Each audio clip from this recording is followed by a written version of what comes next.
οικονομική αποσάρθρωση της χώρας, η κοινωνική κατάρρευση και όλα αυτά οφείλονται στο Μάστριχτ και στην Ευρώπη και δεν οφείλονται στην κακοδαιμονία μας ή τα 500 δισεκατομμύρια των καταθέσεων που είναι στο εξωτερικό, σε offshore κτλ.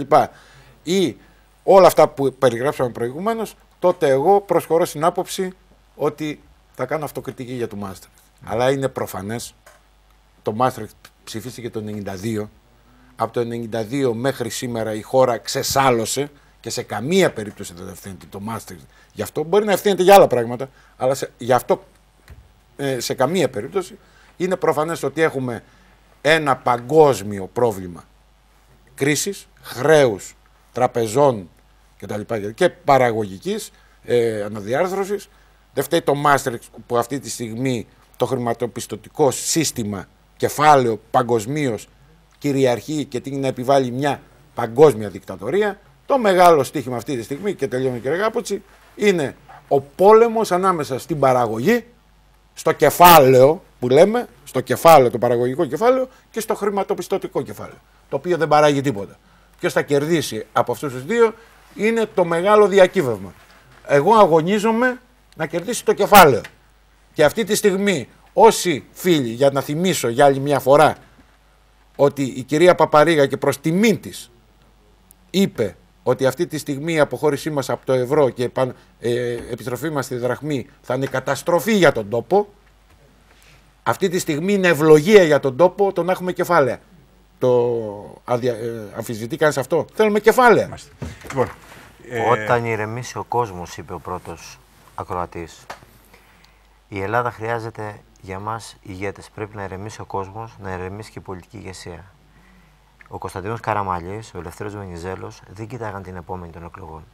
Κοίταγαν τις επόμενες δεκαετίες για την Ελλάδα. Αυτές είναι οι απόψεις μας. Οι Έλληνες είναι ένας περήφανος λαός.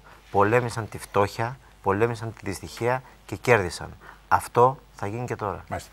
Κυρίες και κύριοι, στο σημείο αυτό ολοκληρώθηκε η εκπομπή. Να ευχαριστήσω θερμά τον κύριο Νίκο Παγώνη, μέλος της Κεντρικής Επιτροπής της Δημοκρατικής Συμμαχίας, και τον κύριο Νίκο Τσούκαλη, τον βουλευτή της Δημοκρατικής Αριστεράς, δύο καινούργια κόμματα. Κοιτάξτε, η τηλεόραση εδώ, Blue Sky, προσπαθούμε να αναδεικνύουμε φωνές που δεν μπορούν να ακουστούν από τα άλλα μεγάλα κανάλια της IGP κτλ. Νομίζω ότι η υποχρέωσή μας να ακούγονται όλες οι φωνές. Να μην κάνουμε επιλογές και να μην κάνουμε αποκλεισμούς. Οι αποκλεισμοί των πολιτικών απόψεων είναι αντιδημοκρατική πράξη. Και εμείς δεν θα προσχωρήσουμε σε αυτό. Είναι ένα κανάλι ανοιχτό σε όλες τις απόψεις. Φιλοξενούμε όλο το φάσμα των πολιτικών κομμάτων και των πολιτικών απόψεων. Πιστεύουμε ότι είναι υποχρέωσή μας και έτσι και με αυτόν τον τρόπο είναι και η δική μας συνεισφορά σε αυτό που λέγεται δημοκρατία. Έχουμε στέρεους δημοκρατικούς θεσμούς.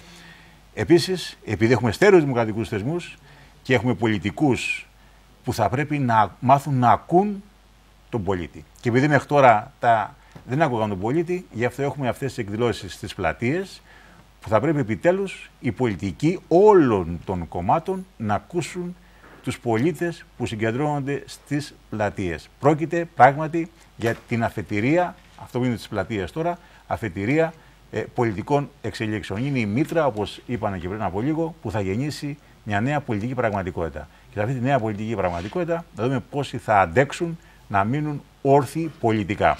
Κατά τα άλλα, σας ευχαριστούμε θερμά που είχατε την καλοσύνη να μας παρακολουθήσετε, παρότι ξέρω ότι σε άλλο κανάλι είναι ο εθνικός διασκεδαστής με τα μεγάλα ποσοστά. Ευχαριστούμε θερμά για τα τηλεφωνήματα που είχατε την καλοσύνη να μας κάνετε. Να ευχαριστήσω θερμά αυτούς που επιχειρήσατε να επικοινωνήσετε μαζί μας, αλλά λόγω χρόνου δεν μπορέσαμε να έχουμε πράγματι την χαρά να σας ακούσουμε. Σας ευχαριστούμε όλους. Καλό σας βράδυ. Μείνετε στο Blue Sky γιατί ακολουθεί η εκπομπή με τον Σπύρο Χατζάρα. Γεια σας.